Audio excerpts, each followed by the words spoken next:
3, 2, 1.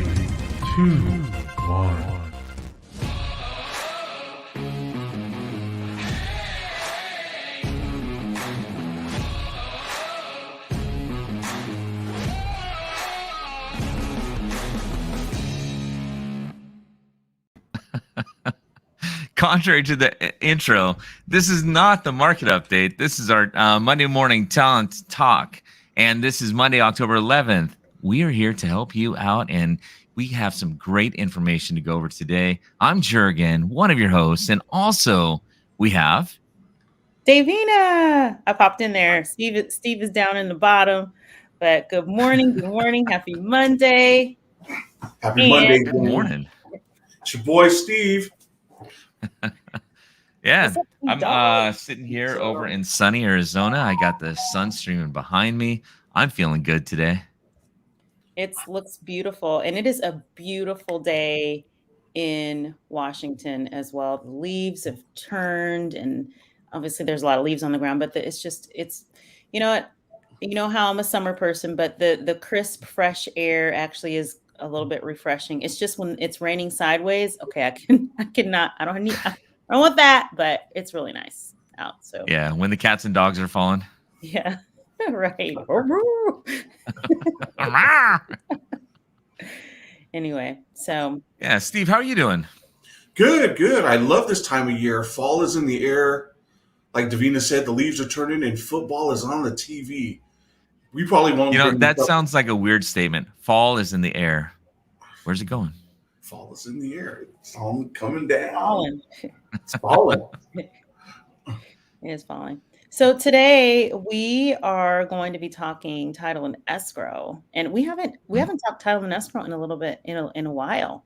So so it's good to have a nice refresh of title and escrow and what's going on, and get educated in this next. Well, I think this is actually going to be a really fun one because there are actually surveys and other things that they do at the end of every transaction, and we're actually going to be going over some of the most common things that people have as far as questions, whether that be agents or whether it be buyers, sellers, whatever the case might be, so we can actually really learn a little bit more. And if anybody is watching live right now at 8:25 in the morning, if you have any questions, you can toss them into the comments as well, and we'll definitely get that over for you because we're going to have an expert with us today. Yes, good morning, Donna. Good morning, Donna. Hey, and before we jump into our guest and do a quick introduction, we always have a trivia. We're going to jump into our guest? We're going to knock her down. Into our guest. It's a wonderful costume. I'm just kidding. We have always got a trivia question, which leads into right before our introduction. And our trivia question for today is, according to a survey by the NAR, what percentage of homes close escrow on time? Ooh, that's a good one. Okay, you've got the multiple choices. First one's going to be 79%, 83%, 74%, or 87%. What percentage? Looking at the answers, I have to hand it to Jared. His answers will go all over the place. Like oftentimes you'll see the answers like building in some way. He keeps it totally random. So he doesn't tip his hand at all. Their answers are all so close. They are. I don't know. On time. That's a really good one. We didn't say 83. Yeah, like the 74%. Is that the 7? Which one is? Donna is going with 83%. I'm going with C. 74%. On time. They're so close. Yeah. I don't know. And it also depends on whose survey is this, right? Right. Well, and then it doesn't know. I mean, and then who's it? I guess it goes into who's at fault. But there's so many reasons why escrow doesn't close on time. It has nothing to do usually with the escrow company, right? So, yeah. Well, I'm going 74% because I think those 22 Ys they fly. Stacie may know. I don't know, but why don't we bring our guest on? Who's introing our guest today? I think we can do a relatively easy one because Stacie Belman is a friend of the show, friend to the brokerages and the whole Thurston County area. She's everybody's friend. We love her. And she's fantastic. She's been doing this for a very long time. Very, very gifted in what she does. And she is here to enlighten us today. So with no further ado, Miss Stacie Belman.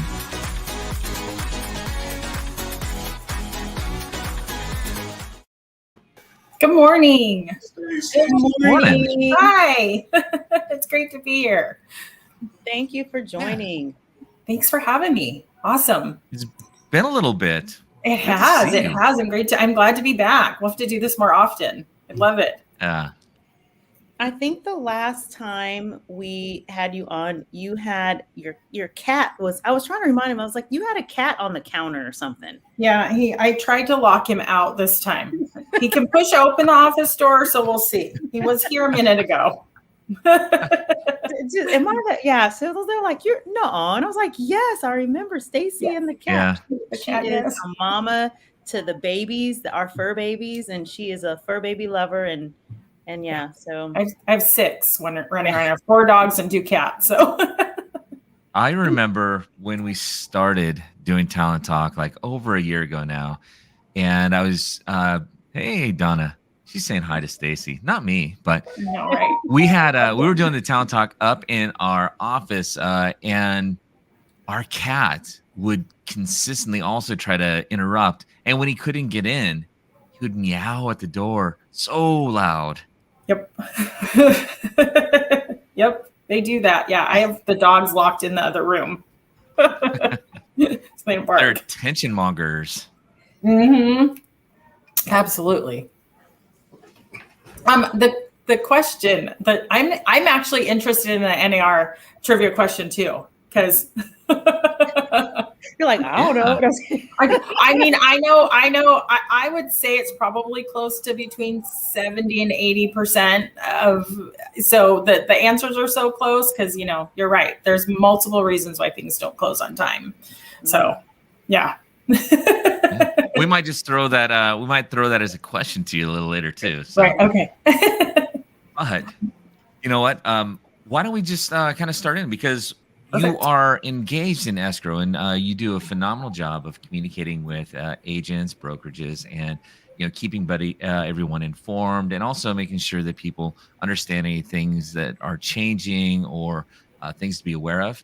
But when we look at escrow, for somebody who doesn't really know, do you have a simple way of letting somebody know what is escrow as it pertains to, say, like Washington State, the Pacific Northwest around here? What is escrow? So escrow is we are a neutral third party. Oh. Our primary function in Washington State is we prepare all of the documents as it pertains to a sale per the real estate purchase and sale agreement and escrow instructions. And we collect all the money. We prepare everything, have everybody sign everything, and disperse everything out at the end. So including the money, the documents, everything out. So we're really responsible for preparing all of that. And I always tell people we are really good instruction takers. We never guess or assume anything. We do what the brokers and the lenders tell us to do via lender instruction and that purchase and sale agreement. Yeah. So you don't do that much, huh? Yeah, we're neutral. We're neutral. We stay out of it. We're neutral third party. We're Switzerland. We don't represent the buyer, the seller, the real estate brokers, or the lender. So we're neutral third party. Nice. Mm-hmm.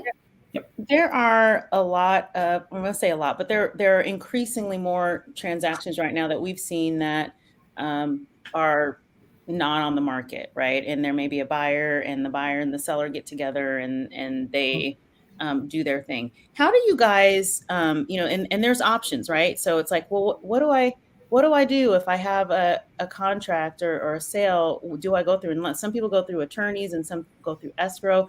What are the options and what are the differences? So I'm sorry, Stacie, just to build on Davina's question a little bit too, is Washington State is an escrow state, as is Arizona, Idaho, and Oregon. And then there are some people who move into the area that are with attorney states, like Davina was referencing, where they close by attorneys. Kind of, are there differences or?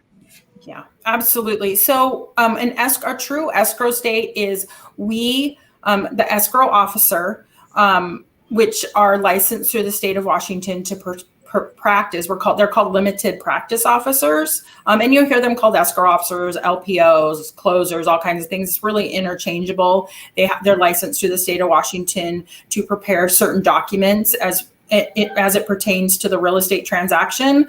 And we do it a little bit differently in Washington state. So we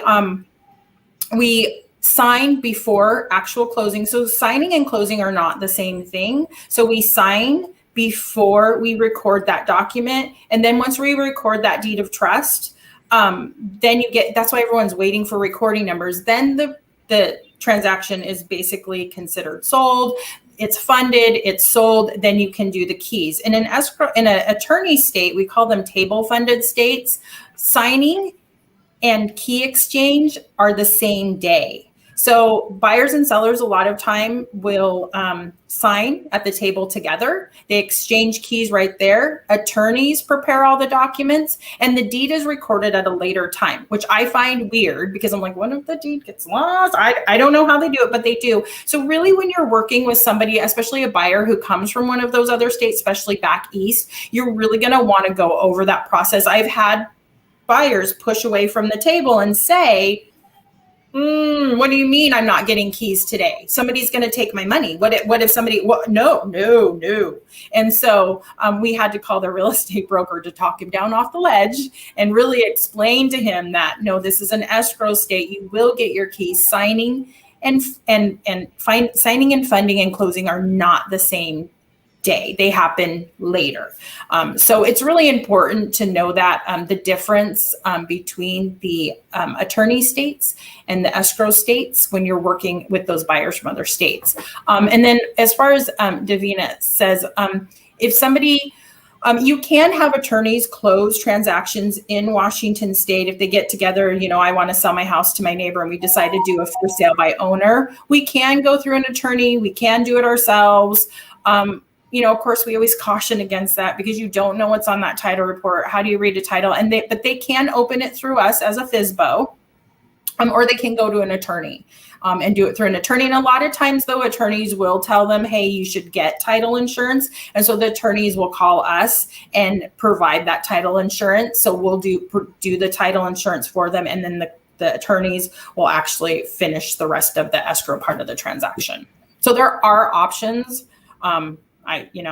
We all know how we all feel about FSBOs because we are not allowed to give legal advice. So they get really, FSBOs call us the for sale by owners and they get mad because they ask us questions that we say, well, we're not attorneys. We cannot give you legal advice and we cannot practice real estate either. And giving advice on a PSA is giving real estate advice where we're not allowed to do that either. So I know. I think that's real estate broker. Yeah. That's what, you bring that up and you mentioned that. And that was like a conversation that I had just here recently with a for sale by owner where they said, you know what, we're going to sell by owner by ourselves. And we're going to call the title company and they're going to take care of all the paperwork for us. And then just having a conversation and educating them on what escrow does, what title is one of those things that a lot of times consumers out there may not quite understand sometimes. Yes. I know that in working you've been doing this for a while, and First American's a large company, and you talk to and do surveys amongst your customers. What are some of the challenges or things that maybe you can give to the consumers, the brokers that help you guys on your end? So really, when we get those surveys back, I think one of the biggest issues that people don't understand is going back to that closing process. They don't understand it. We do an open up call once we get that purchase and sale in. We do an open up call to both buyers and sellers, and we explain to them kind of how the process is going to work. But they're so excited and they're talking to a bunch of different people and they don't understand how the process works. So it really helps us out when our real estate partners explain it to them and really what they don't understand. So they sign their purchase and sale contract. We're closing on the 3rd. So they think that they're going to come in, sign all their documents, and they're going to get keys on the 3rd. And so what happens is we send that open up packet, introducing ourselves. They fill out all their information. They get it back to us. And then we go quiet. They don't hear from us because we're working in the background. We're, clearing title. We are ordering payoffs. We're working in the background. They really typically don't hear from us unless we need something from them. And then all of a sudden we call them and it's a couple days. So it's the 1st. We're calling them October 1st. They're supposed to close on the 3rd. We're calling them on the 1st saying, hey, we need you to come in and sign tomorrow because you're going to close on the 3rd. And they're mad because they said, what do you mean? I'm closing on the 3rd. I haven't heard from you guys in 2 weeks. And now you're calling me and you want me to come in tomorrow? Yeah, that's kind of how it works. And they don't understand that. So they get a little bit upset with that. So it kind of helps us if you kind of explain our broker, escrow broker partners explain the process. Hey, we're going to close on the 3rd, but just know that a few days before you're going to get a call from escrow and they are going to ask you to come in and sign. It's going to happen very quickly. So you're not going to hear from them. They're working in the background. If you have questions, please feel free to reach out to me or them. We're more than happy to answer those questions. We're not going to hear from us until it comes down to that final part. And then we want you to come in and sign very quickly. And the whole lender has sent docs. Then they're sometimes calling us, why can't I sign? I want to sign. Everybody's calling us, let's sign. Just know that each file takes us at least 2 to 3 to 4 hours to work up. We have to clear funding condition, lender conditions, and sometimes those conditions are 2 to 3 pages long. We have to print them out and mark them off one by one. We have to balance with the lender. We have to make sure all the payoffs are in. We have to make sure title is clear. So, and we're going back and forth with the lender, balancing that file, and we will not schedule signing appointments until we have balanced with the lender and we actually have those docs in our hand, because we don't want to happen is schedule an appointment for somebody to sign and then we have a problem with balancing, or we have a problem with clearing title, or a lien pops up or something happens last minute. Then we've got people sitting in our lobby and we're nowhere near ready to go. And that's the reason why we kind of say, nope, we don't schedule appointments until we've balanced with the lender and we have those final docs in our hand. So that's kind of one of the complaints we have. The other one is earnest money, third-party authorizations for earnest money. I'm buying a house, grandma, mom, dad, somebody's giving me earnest money for my earnest money. They write me a check and I bring it into First American, and First American now sends me away with a third-party authorization form. When somebody else is gifting the earnest money, and they bring in a check and it's not the buyer on the transaction, they need to fill out what we call third-party authorization, the third party. And basically we're asking them their name, their phone number, and we're making them sign something saying you're not a party to the transaction. So if you call, we're not going to give you any information. And if the deal falls apart, that earnest money goes back to the buyer that is on the contract. You, depositor or writer of check, have no rights to this money. And that really, people don't like it. They're like, what do you mean? Why is I'm just giving you money. Why do I have to fill out this form?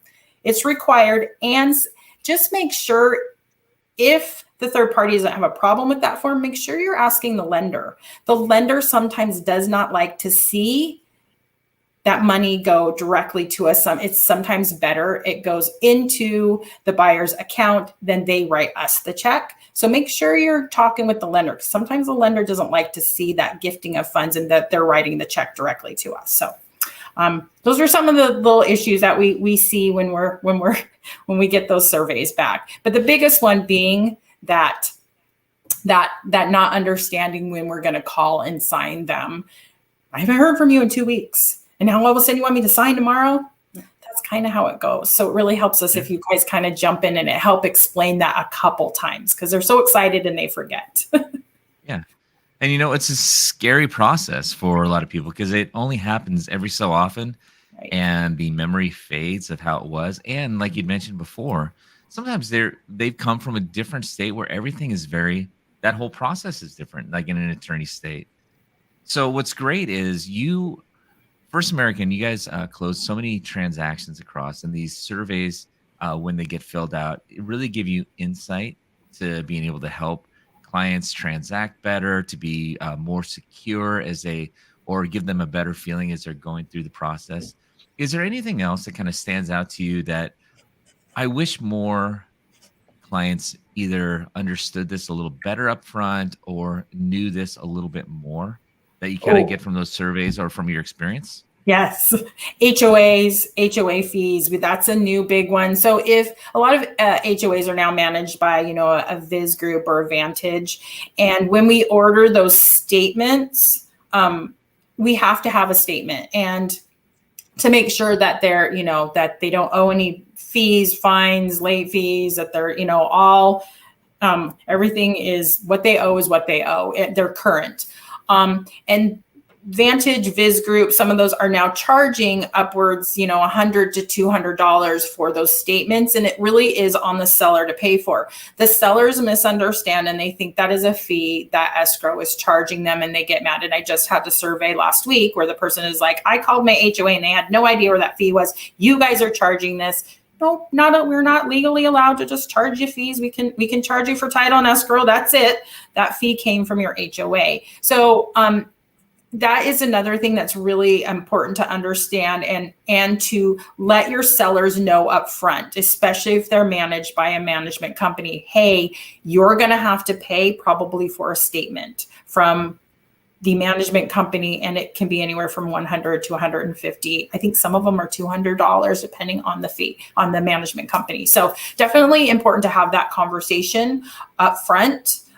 With your customers on that fee is coming because they do get upset about that. Also, just kind of know we are going to be looking for, and we're not trying to be nosy, but if somebody has LLC, if they're buying LLC corporations, even buying and selling in LLC corporations, we're going to want to see those articles of incorporation, the operating agreement for the LLC. We need to see who's legally allowed to sign for them. If something is in a trust, we need to see the trust documents. If there's a divorce situation going on, we're going to need to see that divorce decree. That divorce decree is going to be key. Power of attorneys, we need to see the power of attorney. So when you're dealing with situations like that, make sure you're calling the title company or the escrow company will tell you what we need from you, but just know, do it early so that you can get the documents. So we're not held up at the end because we didn't know. We don't know what you don't tell us. So if we don't know something, there's a power of attorney. We don't know there's a divorce situation going on. We don't know there's a deceased person in title. That stuff, communication with your escrow team is very key so that we can get the documents from you or from your clients early. And so that it's not at the end, we're finding things out the day of, signing or closing. There's a deceased person in title. Nobody told us. Because remember, death certificates aren't recorded documents that we find recorded against the property or on title. So things like that, we really need to know. And let us know too, hey, there's a divorce situation. It's not a happy situation. People are upset. They're mad. So we don't have them signing at the same time in the building. And I had one where the lady came in, she's like, was he in this room? I'm not signing if he wasn't in this room. Did he touch that pen? I don't want to. And I got her a new pen and I said, he wasn't in this room. I checked, I promised. I got her a brand new pen and a wrapper. Nobody's touched this pen. So let us know those kind of things so that we can prepare and make it a better experience for your customers. And make sure, and no, we don't know if you don't tell us. If you don't tell us there's a power of attorney, that somebody's signing in a power of attorney. And remember, we will ask questions. Power of attorney, we're going to ask, why are you using it? And because I'm at work in Seattle and I don't feel like coming in is not a good reason, because we have notaries all over the country. We'll send people to you. Not a good reason. It has to be a good, valid reason. So let us know up front so we can prepare you and your customers. Yeah, that's a good point, especially letting you know when people are out of state, because if they're signing out of state, they've got to get the docs back to escrow to close. And so that's one of the, time. You were talking a lot and you've mentioned, title, and you've mentioned escrow, and we use those words very, together a lot, title and escrow, but they're two different things.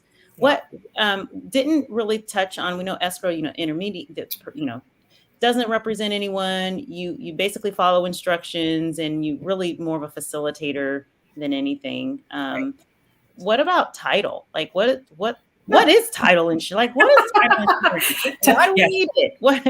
Right. Title insurance is one of those things that's really hard to explain to customers because, you're getting insurance, but if your house burns down, I can't, I can come give you a hug, but I'm not going to give you any money.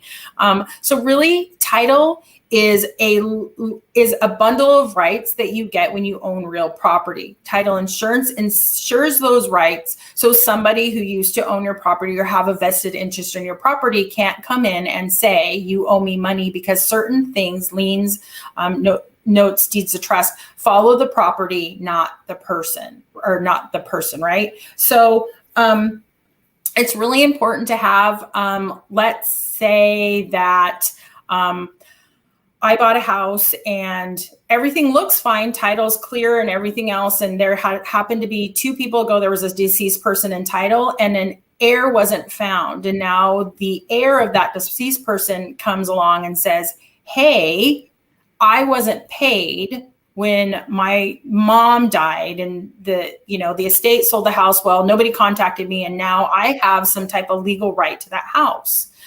Title, that could be a title insurance claim because it was an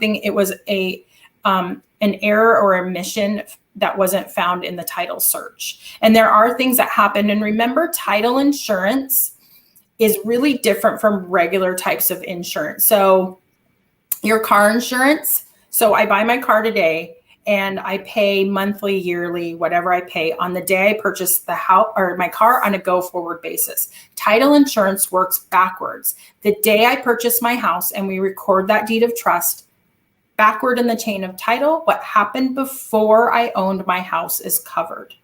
So anything that we missed in the title search, backward, a lien, some type of, deed of trust, something that we missed in that title search that could pop up at a later date is going to maybe be, and I always say maybe because my attorneys don't allow me to say it's going to be a title claim. We always say it might be a title claim.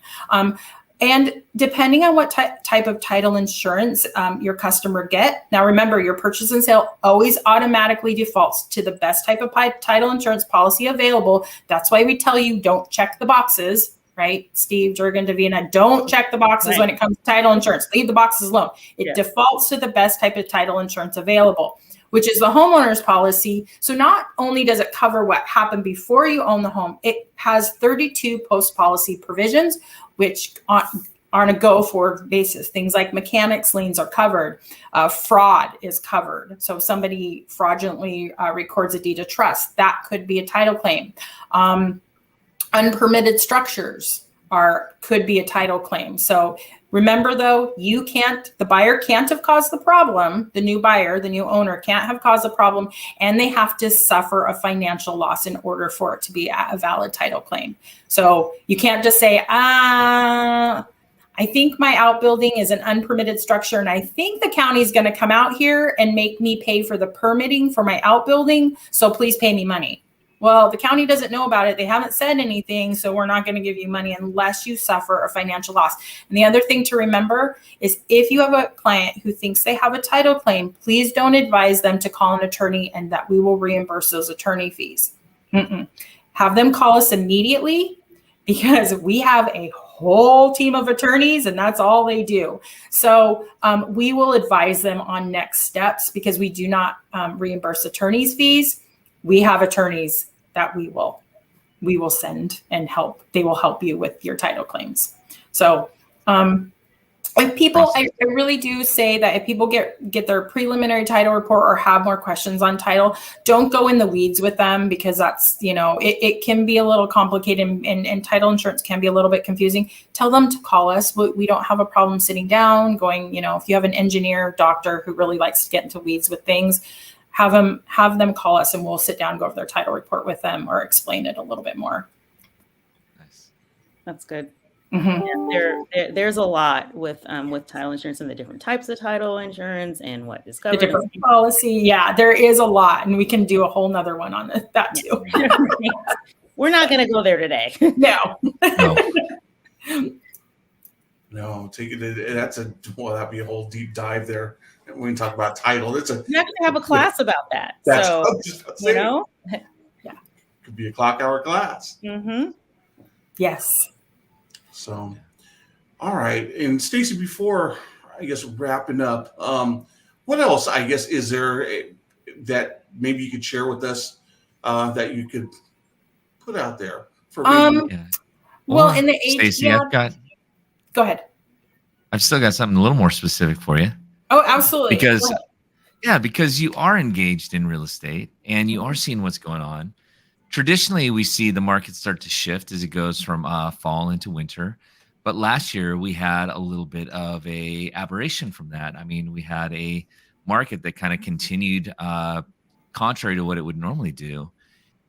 As you're watching transactions and seeing the volumes come across, what are you seeing as we're going, as we're starting to round out 2021 going into 2022?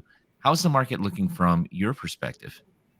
We're still really, really busy. That piece of the refis has really slowed down. We're not seeing quite as many refis. Refis last year when we all got locked down we were all, the escrow was dying on the vine. I can just tell you, it was a struggle for all of us. But the purchase and sales, we're seeing a tiny bit maybe of a slowdown, but it's not what we see typically at this time of year. We're still a lot busier than we normally are at this time of year. So we're seeing a tiny bit, but not that much. I mean, talk about letting your belt out so you can breathe. So instead of letting it out, 2 or 3 inches, we're maybe we're letting out like half an inch. So it's still really, really busy for this time of year. And I'm not sure that that's really going to change. Maybe a little bit, but I definitely think we're still going to be in for a stronger fall and winter than we typically see. Yeah, totally.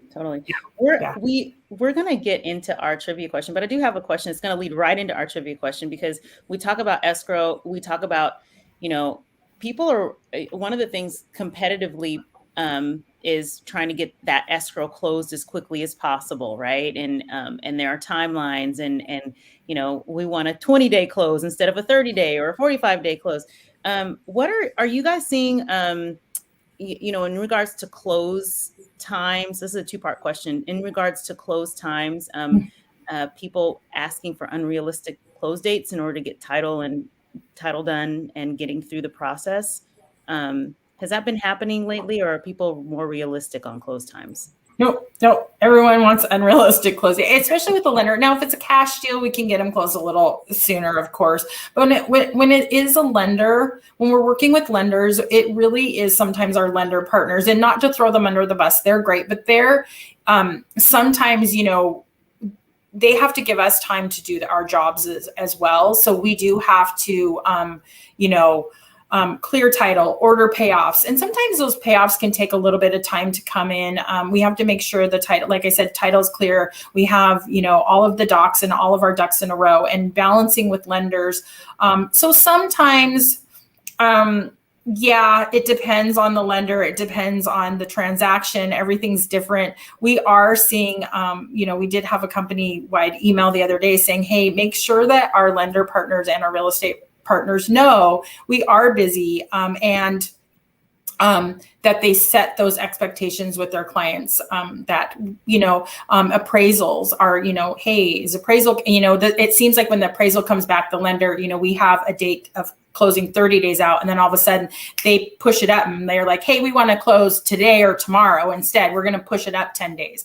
Well, we've also got, 50 other files we're trying to close.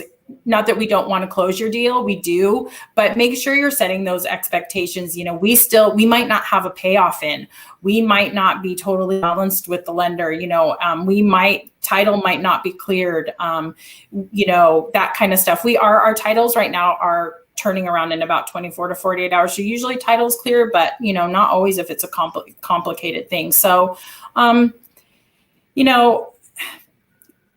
yeah, we really try our best when people want to push up closings, but just set those expectations of, well, let's ask escrow and see if we can see where they are in the process. And we promise you, we will do our best to accommodate everybody. But remember, if people are, like you said, out of state, out of area, there's power of attorneys, we have to allow time for, us to get docs back, us to balance with lenders, that kind of stuff. So we do try our best. But just know, like I said, please set those expectations is yes, escrow will try to get it done. Ask us, just email your team. Hey, they would like to, the lender and everybody's ready to go, and make sure everybody's on the same page. We've had lenders call us and say, hey, we want to close 10 days early. And one broker's on the page, and like the seller and the listing, everybody's on the page except for one side. The buyer's like, I don't have my moving truck here until next week. I'm not closing early. So make sure everybody's in town and ready to go. Or if they're not, make sure you're allowing for extra time to us to get docs back into the lender. And if you're doing a same day sign and fund, everybody has to be in town on the same page. So make sure, just like I said, everybody's on the same page. Everybody's ready to go. Talk to escrow and talk to lender. Goes back to communication. Communication is key. Let us know, and then we can get everybody on the ducks. Everybody's ducks in a row. And Davian, I know you had a second part to the question, but we might need to run real quick into the trivia question because we've got a hard stop coming up here. It's about the trivia question anyway, so we'll. Perfect. Yeah. So, go ahead. What is the trivia question? Let's bring it up. Bring it up. Where are we at? According to the survey by the NAR, what percentage of homes close escrow on time? We had multiple choice answers. We have 79, 83, 74, and 87. I'm still sticking with 74. I'm going 83. I know that seems kind of low, but it's... I'll split the difference, say 79. Because we get a lot of those 22Ys. Oh, we need an extra day. 2 days. Yeah. 3 days. Yeah. All right, Jared, what's the answer?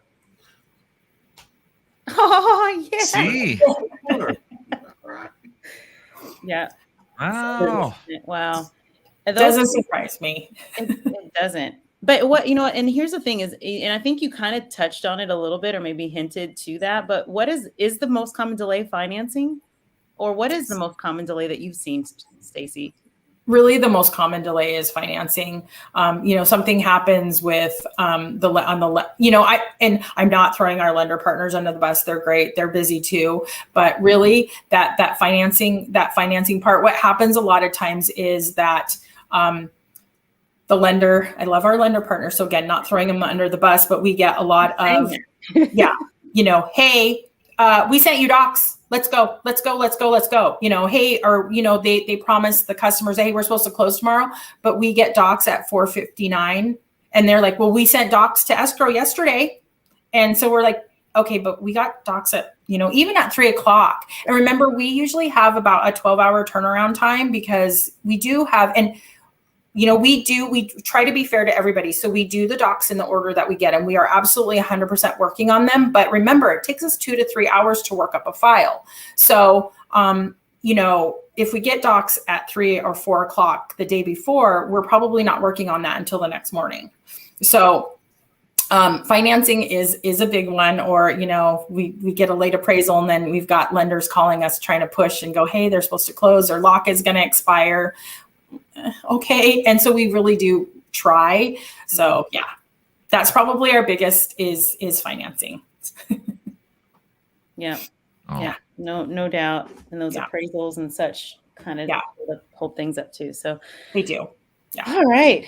Well, this has been good. And, and also just, we can also share, and we can put it out on the feed later, is you have classes and things that First American hosts.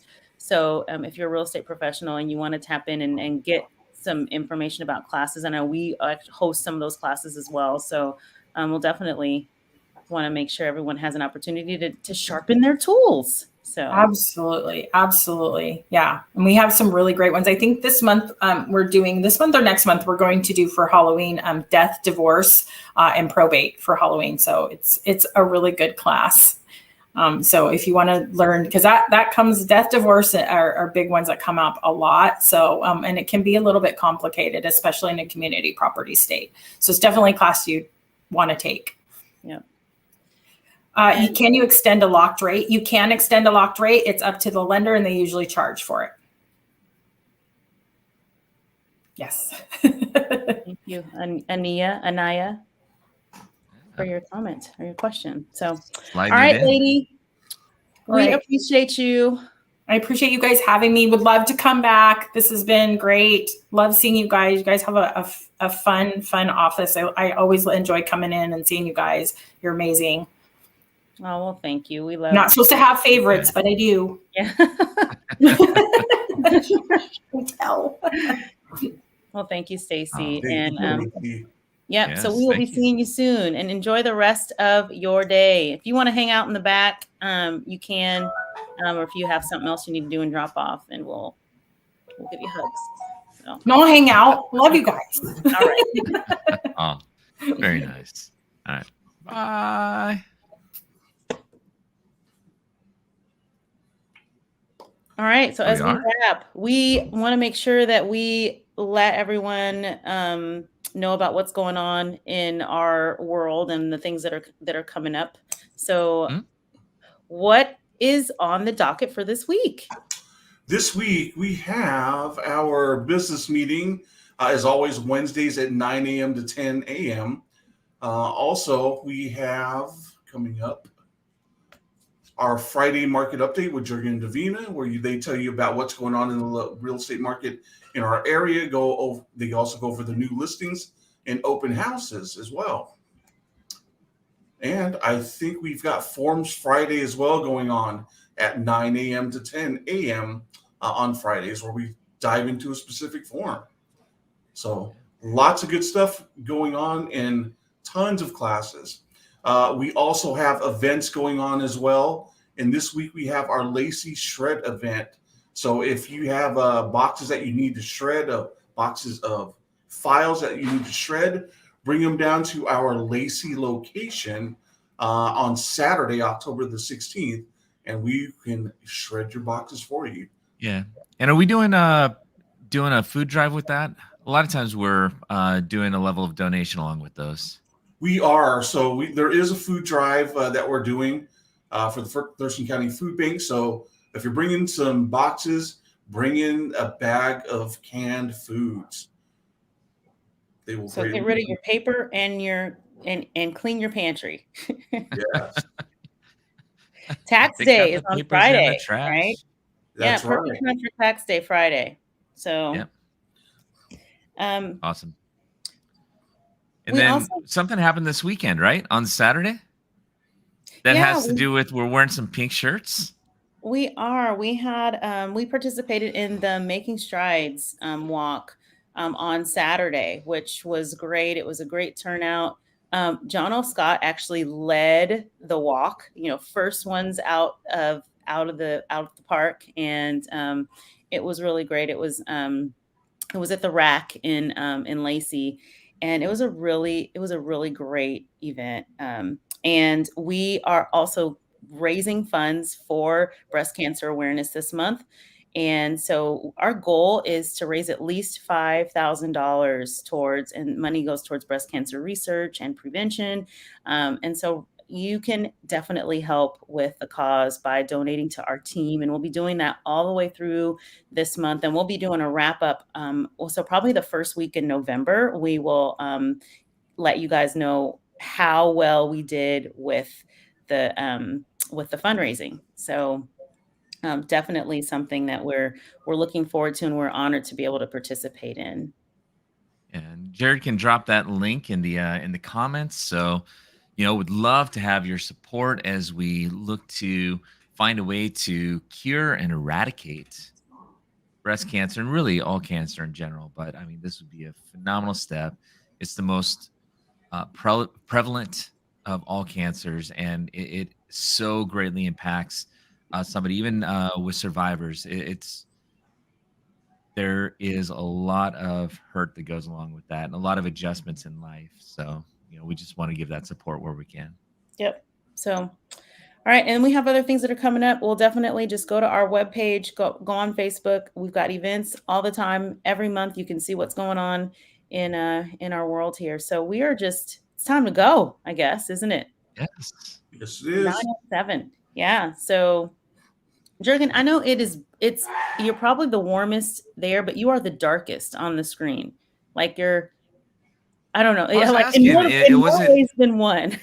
Was it looking too dark on there? I wasn't Yeah. sure. I really wasn't. So Yeah, you're like in you're in a little bit of a shadow, but so am I? How about now? yeah, you're all good. You're all good. Does it feel a little bit more like heaven is behind me? It's right. You've got heaven shining in your background.